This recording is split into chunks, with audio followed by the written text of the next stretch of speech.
So good morning and welcome everyone here in a room, and thank you for everyone also who are joining us through the online channels.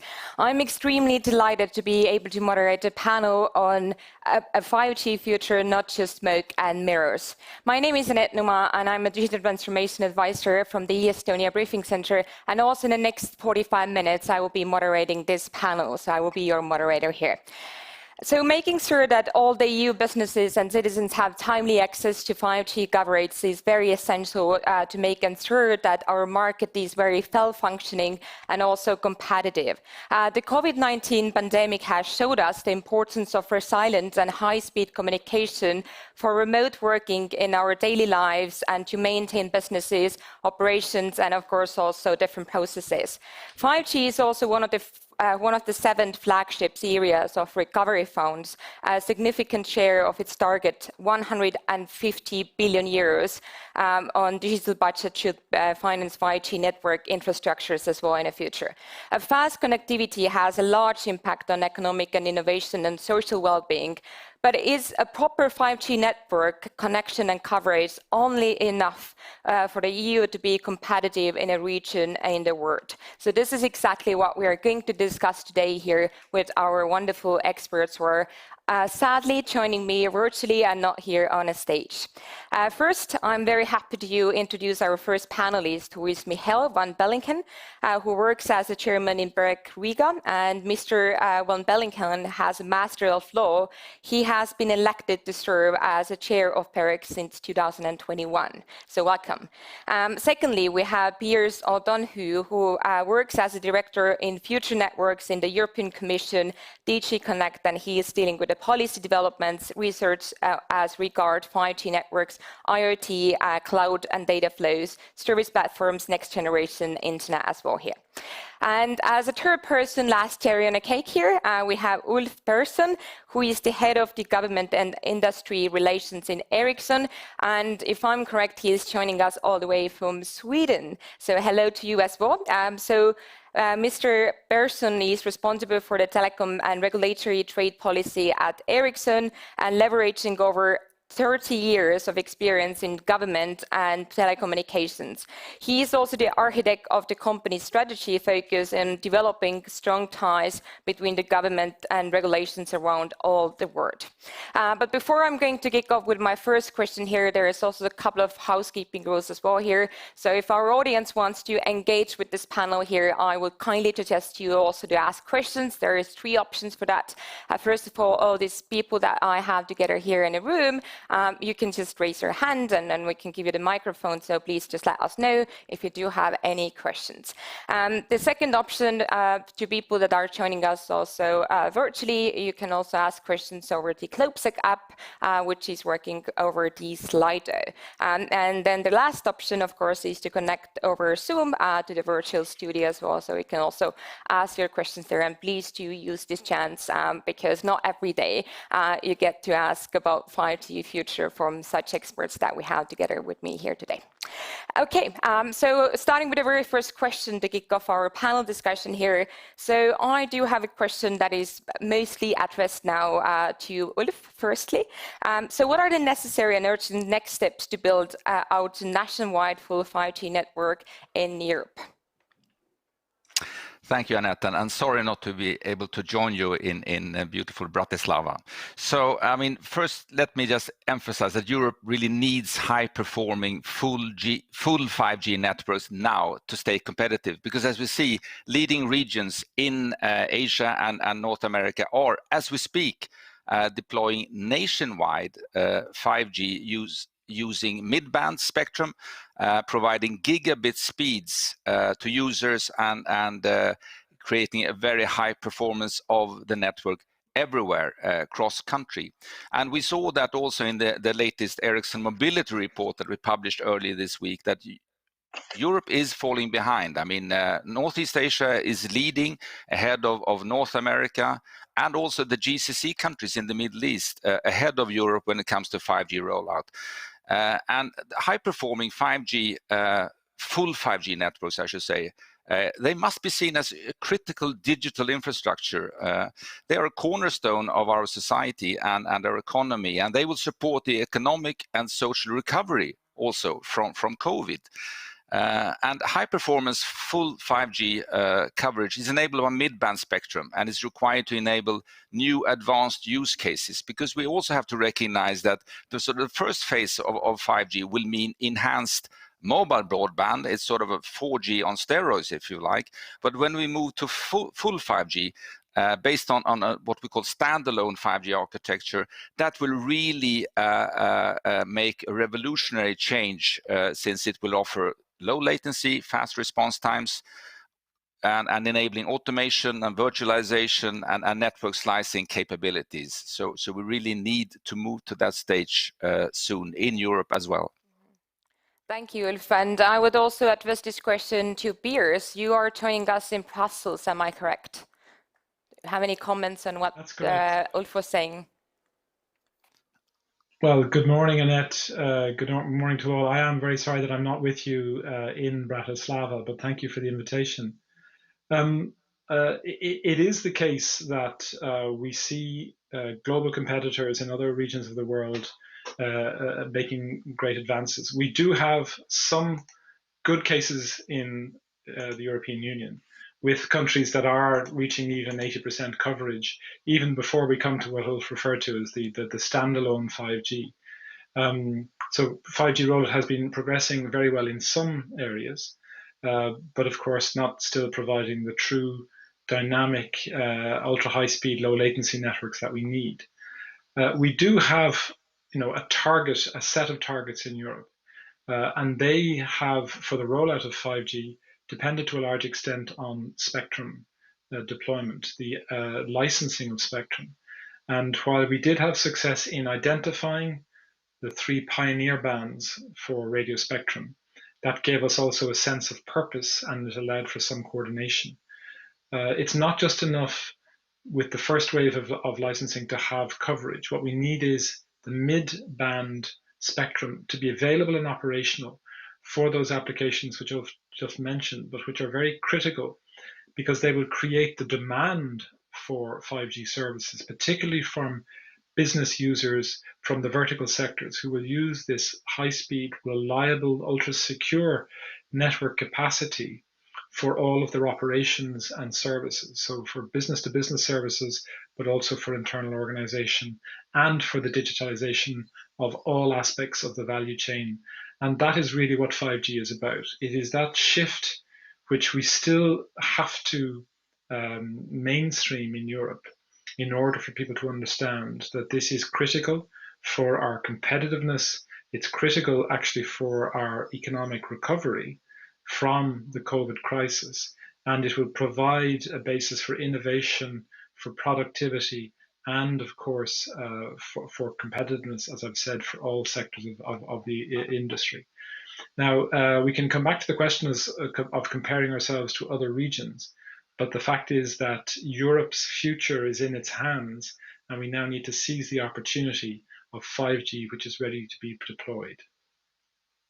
Thank you for your opening remarks as well here for the first question. I would now turn all the way to Michel. I do not know what city you're joining us at the moment, but I also have a question for you. We know that the European Commission has deployed a 5G action plan. Can we say that the implementation of 5G strategy has been successful so far? And what has been the biggest challenges in the process? Thank you very much, Anett, and hello everybody. And again, sorry not to be here with you in Bratislava.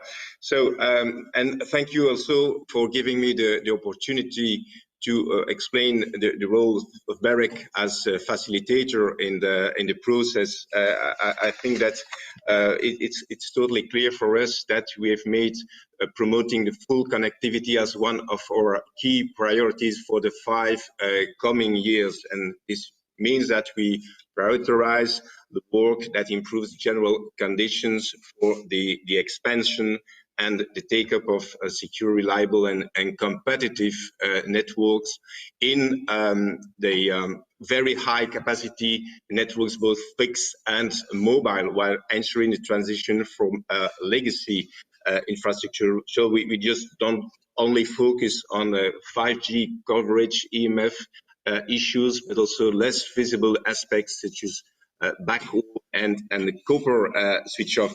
And of course, when you look at the digital agenda, there is a lot of European instruments need to be implemented. And yes, so far it's not totally the case. The first one is of course the timely implementation of the European Electronic Communications Code. You know that 24 countries have received an infringement letter from the Commission a few weeks ago. In addition to that, you need to implement the BEREC guidelines in helping a consistent and harmonized implementation of the codes.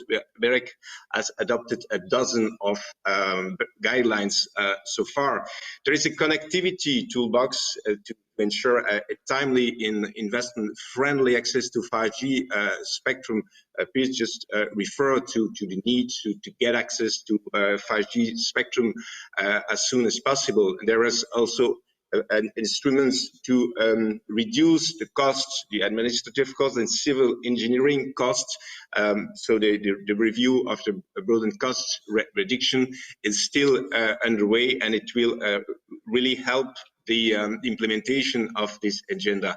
More specifically on 5G, there is a roadmap, and when we look at this roadmap, we come to the conclusion there are many aspects to be taken into consideration. Some of them I've just mentioned, but also coverage indicators, international roaming. And that's what we are working on within BEREC. We have a dedicated workflow on 5G cyber security for the implementation of 5G toolbox. There will be a report on backhaul, which is important as well. We just had 2 weeks ago a workshop on the impact of 5G on regulations with stakeholders like representatives of verticals. We will have other workshops on coverage and indicators, and also I have just finally to mention that we developed last year a radar, 5G radar, which describes in details the next steps we need to undertake for the coming years. So yes, the digital agenda is not totally a reality, and we still need to push ahead for 5G. Over to you, Anett. Yeah, thank you. When we talk about like different countries, how far they are currently with the implementation process inside of European Union, I would say we see drastic changes, drastic like differences as well, and in time it has changed a lot. How could the European Union and push and help the member states with this development process in the best possible ways, and to speed up the process of development in different countries? So I would turn this question first to Pearse, and then maybe Ulf, you can also add something from your side. Certainly, yes, thank you, because that is very important. We're not just taking a punitive view to whether or not member states have implemented regulation. It's actually the work that we've been doing for over 5 years with the industry, including with the 5G Industry Association, which has been the focus of our research and innovation work. And that is really helping there the development of the 5G technologies, but now helping with the deployment to overcome bottlenecks, but also simply to provide some of the funding that might be required to ensure that it is rolled out across the European Union. More importantly, and this goes back to what I was saying earlier, but we do believe that the real driver for 5G uptake, the full 5G, will be the business use cases, the verticals who will be able to apply 5G technologies to improving all aspects of their operations, become more innovative, and also to drive down cost. So those new business ecosystems are essential. We have several major pilots across several countries funded already in order to show the user groups in key sectors like transport and mobility, like health, even in agri-food, for example, as to the full scope of applications of 5G. And now, to answer your question, it is, of course, the next step. How do we globalize this? How do we make sure that it happens everywhere? We are working with an alliance of operators in the Alliance on Cloud and Edge to ensure that the next generation of technologies is fully incorporated into 5G. Because we will increasingly be seeing cloud computing as something that is sitting beside the 5G networks out at the edge of those networks, and that's essential for Europe. We're also looking simply at funding. In the recovery and resilience funds that the European Council agreed and which is now in place, the member states in a number of countries have included 5G elements, deployment elements in their national recovery plans. That will go work together with investment funding from EU Invest that is available for large-scale infrastructure projects. And we're also, of course, thinking of the cross-border elements, and we have the Connected European Facility, in which we will ensure that major transport paths that cross European borders are actually fully equipped with 5G, standalone 5G, in order to support all of the logistics and transport necessary for the smooth running of the European internal market. So that's a lot of different activities where you asked Michel about the 5G action plan. We will together be able to meet our objectives. We have the commercial rollout of 5G in all countries, but now we must ensure that we meet our next targets, which is to ensure coverage of all of the population, as well as developing these business cases. So I won't go into any more detail, but we already have more than 30 private 5G networks established in around 10 member states with EU funding, which are serving the purpose of piloting 5G services in different sectors and business sectors. And it shows that there's a pent-up demand there. Business is eager to start testing and using 5G services. So the member states have to get that spectrum available and licensed to operators so that we can actually benefit from 5G.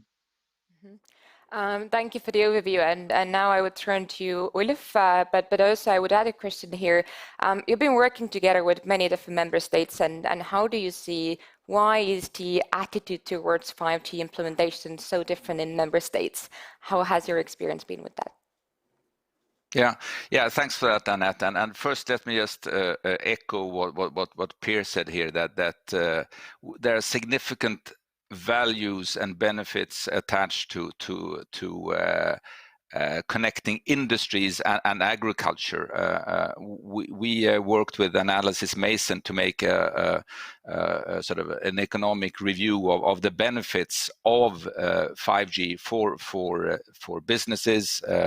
And we saw that the benefits were the highest benefits were when it comes to smart manufacturing and actually smart agriculture. We saw that the investment sort of cost-benefit ratio of investments were 6 times. With the 40+ billion of investments, you can see a potential of more than 250 billion euros.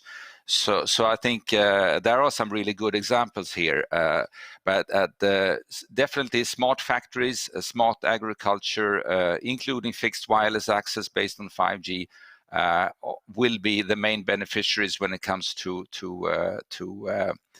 5G in the business sector. But we should also remember that there will be environmental benefits because 5G is also green and it very much supports not only the digital transformation of Europe, but also the green transformation. And we see that the benefits flowing there will be definitely when it comes to smart factories, but also in agriculture, in construction, and of course, smart automotive.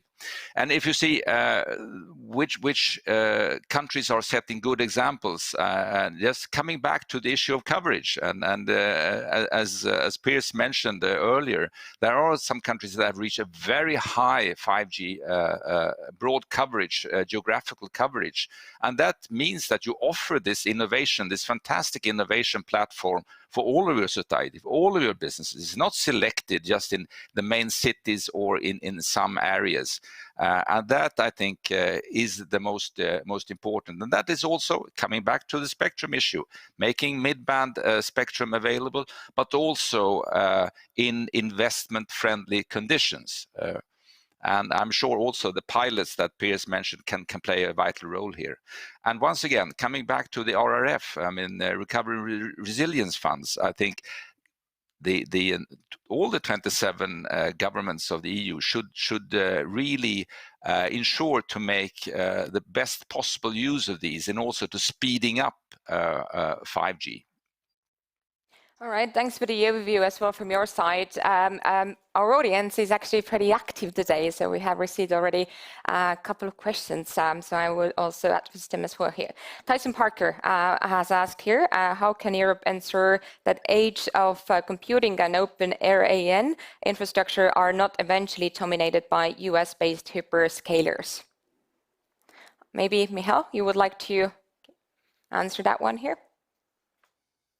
Yes, thank you very much, Anett. So I think that Europe is already investigating this type of model, but as you can probably see also in the 5G observatory, it's to be considered as not major yet. So some different companies have also invested to see to which extent Open RAN could offer a solution, and I think that Ulf is very well placed to tell some more about that, and this is definitely something we will go through with the national regulators in the coming years. But for the time being, it is not our priority. I would say, stick to a more classical approach of vendors and build out of those 5G networks as they were announced. But still, it is a valid point, and we know we have to make the assessment of the pros and the cons of such a technology, but this is definitely something we will go through in the coming years. Over to you, Anett. Thank you. So we're coming to the questions also from the audience here, so kindly do prepare your questions. I would just ask my question now, and then you have also time to just stand up and ask your question here. So my question first, before we go here to the audience, is what needs to happen so that 5G becomes a thriving platform for innovation and competitiveness across Europe? I would turn this question now all the way to Pearse. Thank you. Well, first of all, I'm going to sound very boring, but I have to say the first thing is that we have the spectrum pioneer bands made available, and particularly the mid bands as we already move towards the high bands. Why? It's because a lot of the low latency, but also high data bearing capacity will be on that mid band. That's a message I just have to hammer home. But then, of course, there's a lot more to do. We have to facilitate 5G deployments everywhere. So as well as the finance models, which we don't kid ourselves that the European Union financial contribution is still a very small amount of the overall investment required. So what we have to do is that we have to not just push and support MNOs, but help them to convince the investment community about the solidity of the investment case for a rapid rollout. And that comes, as I've said, partly from the demand for the new business models, where very important European industries, such as the automotive industry, are already pushing to move to what I would say a fully 5G world, fully 5G enabled world, for every element of their production line, every element of the ecosystem and value chain, and that will be reproduced across different business sectors. That will give us not just the innovation, it will also give us greater security as industry, as all aspects of the economy and society become more relevant and more dependent on communications technologies. And in doing all of that, we do actually have to look, and this is a challenge for the regulators that Michel leads, we also have to look at using our regulatory tools to allow more shared infrastructure, particularly in remote locations, particularly in terms of the deployment of base stations. We also have to increase capacity in areas where it wouldn't be profitable for one operator to invest on their own in the networks. And we think that that will pay back to the economy and to the society as a whole. We do also have to see some imagination and enterprise in Europe. 5G provides a great opportunity for new business cases, for new innovations. So that is not just meeting the needs of businesses at the moment, but actually developing new business cases. And the last aspect, but it's a very important one, is actually with regard to public administrations and public organizations and authorities who can avail of 5G to modernize their service provision, to drive down cost and make their services more attractive, not just to the public, but also, again, to the business communities, so that they can encourage, for example, the development of SMEs in clusters, not necessarily near to main cities, which will have a great beneficial effect, but which will be empowered and enabled by the compute power of 5G and edge computing working together. I could go on, but the fact is that the technology has all the promise, and we now must avail of that. Thank you. I would actually ask the same question also from Wolf.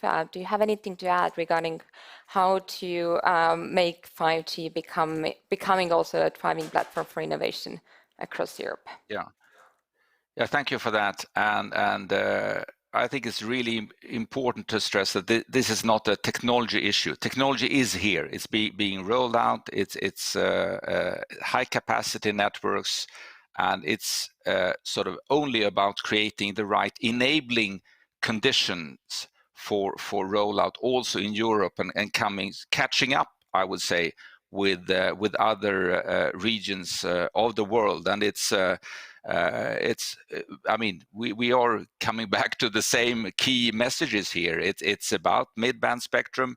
It's about also stimulating use cases for businesses, in particular, who will be the main beneficiaries of full 5G. And it's also about public funding. It will play an important role, I'm sure. And will the RRF becoming operational in many member states more and more, that will play a vital role here. And as also Pearse was referring to create the right incentives when it comes to investments, and it's about predictability of the regulatory environment, and also ensure that the operators have visibility and predictability when it comes to the license conditions, etc. So there's a set of, there's no rocket science here. We know what is being required, and just to apply that now. And then I think Europe has a bright future for 5G. Great. Then I would like both of you, Pearse and Ulf, to talk about a little bit more the 5G corridors. There is a vision pan-EU 5G corridors for connected and automated mobility. Can you maybe elaborate this a little bit more in details? Maybe Pearse, you go ahead first. Sure, I'm very happy to. It has always been our wish that we have, first of all, large-scale pilots, sort of the deployment at scale of 5G to show business, industry, and governments just what it can provide. And the idea, the theme of 5G corridors on major transport paths crisscrossing European countries would also bring another key issue that we want to develop, which is that this is for the digital single market. There will be regulatory challenges there again, but if we think of one of the key use cases we've been looking at, which is an extension of manufacturing, is actually the logistics and transport business, where, as we saw during COVID, if we have blockages at borders, then the single market stops working, and very quickly business runs into trouble. We run into supply chains to the extent that people are worried about food not appearing on the shelves of their supermarkets. Now, 5G offers a lot more than that, but this is a great example where, by ensuring continuous 5G coverage of these transport paths as they cross from one country into another, you will have the full benefits of Internet of Things, of edge computing, and simply of logistic managerial control. It means greater efficiency, including the environmental benefits and transport.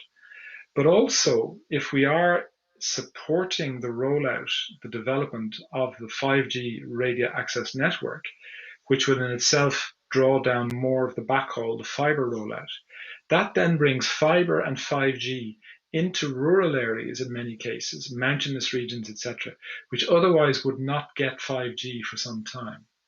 So this has been the subject already of several programs, pilots funded under our 5G public-private partnership, our research program under the previous European Union research. That is now being mirrored in our new Horizon Europe planning under the new joint undertaking. But more importantly, we now have this fund called the Connecting Europe Facility, which will be devoted, one part of it, of course, under CEF broadband, will be devoted to the corridors, where groups of member states come together and develop from the pilots we've already run these cross-border corridor systems. So you will have end-to-end real 5G, standalone 5G operating on these routes, and then the ability at a lower cost to take spur lines, if you like, off into the regions that are passed through in order to ensure the acceleration of the rollout. So it has a multiplier effect with a relatively small amount of European taxpayers' money associated with what business are prepared to put in, and of course local government. We then have a significant investment that accelerates 5G.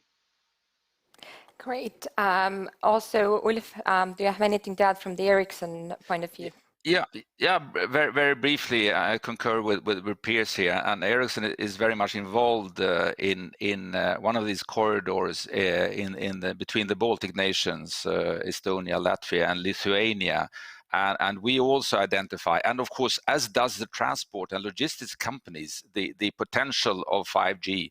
And when we talk to companies like Volvo Group, for example, I mean, they are also sort of sharing our frustration that 5G is not happening fast enough in Europe, and also emphasizing what Pearse said here, that this takes for a harmonized approach, cooperative approach between the member states of the European Union. That is fundamental to this. I mean, we can't have initiatives that stop at the national borders here. We need to have the European perspective in everything we do in this space.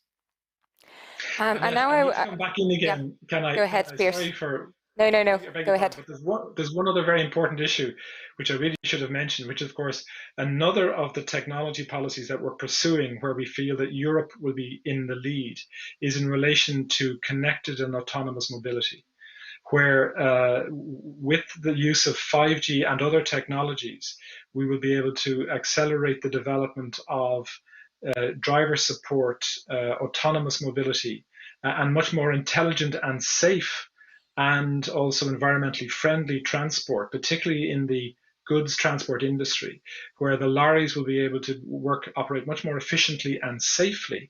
So that is actually very good for the environment, very good for business, and also very good for safety. And that will also be the use case to allow Europe to develop these CAM technologies, as we call them, in competition with other regions of the world. So sorry for breaking in again, but that's very important. Absolutely, no worries. That's what panel discussions are for.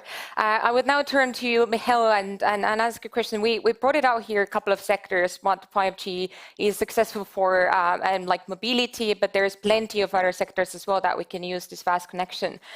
What do you think, what are the sectors that EU would take a leader position of using 5G connection? Thank you very much, Anett. From a regulator perspective, it's not a real easy question to answer. It is more economical related than related to the regulation of the regulatory stemming from the regulatory framework. So what we try to do is providing a framework that based on a non-discriminatory approach for all types of users, including industry, of course, which is the main focus of 5G.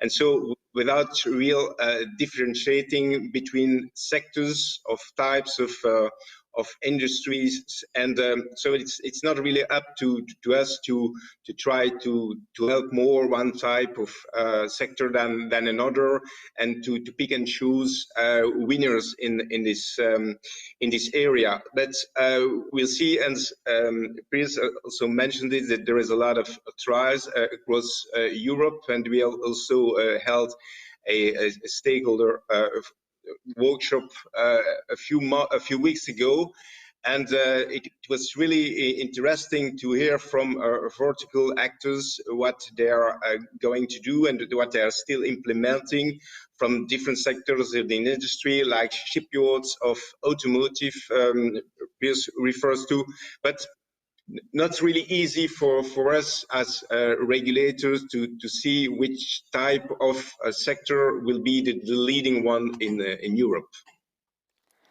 Anyone else want to add like which sectors EU should take the leading role there? Pearse? Well, I can just jump in, and as we saw in our study, we think that smart manufacturing, I mean, Europe is one of the world leading regions when it comes to manufacturing, and we have then a great potential to digitize manufacturing, to have smart manufacturing. I think that that's a huge potential. But also, as we saw in our studies, in agriculture, I mean, smart agriculture is also an area where I think we can increase European competitiveness with the application of 5G. Great. Moving on to the next question here. Both private and public financing can be sometimes very difficult to access for the SMEs, which have brought it up here a couple of times, for them to develop 5G applications and business models as well. The EU and member states funding remains clearly crucial when it comes to SMEs from very early stage already. However, there is no dedicated 5G focus programs available at the EU level, as SMEs are starting to play more essential role in a global ecosystem. Do you think it should be vital for the European Union to take further actions to drive 5G innovation? And how could Europe support 5G-related SMEs? I would turn this question to Pearse. Well, thank you. Yes, the role, but also the potential of European SMEs is very significant. So we have had and do still and will continue to fund innovation in general for SMEs and startups, but specifically on 5G, which is your question, which I think is totally justified. The first thing is to say that we are changing our research model. We've had a very successful public-private partnership focusing on research and innovation. We're now moving to a model which is called a joint undertaking. It will do research in 5G, beyond 5G, and maybe even start some work on what will be 6G. But it is also an instrument to work on deployment, on innovation, on the development of these use cases, and on developing ecosystems, specifically to allow SMEs to participate and to benefit. So that's one key area where in looking at, in providing financing for the testing of ideas from SMEs, we actually give them the opportunity to receive support. Of course, the main investment funds of the European Union, not just the RRF, which is very big but a once-off, but also EU Invest and some of the other funds, will increasingly be looking at digital. As you know, for example, the RRF funds, 20% of those funds must go on digital projects. And we expect even more in relation to EU Invest, etc. And that will focus on what is Europe's natural powerhouse. And Ulf will have no problem, I know, in recognizing this. We have some major global leaders here in Europe who are at the forefront of our drive with regard to 5G and other communications technologies and networks. And in their slipstream, but also now maybe even cutting across them, are startups, disruptive SMEs, whom we need for the business ecosystem if Europe is to thrive.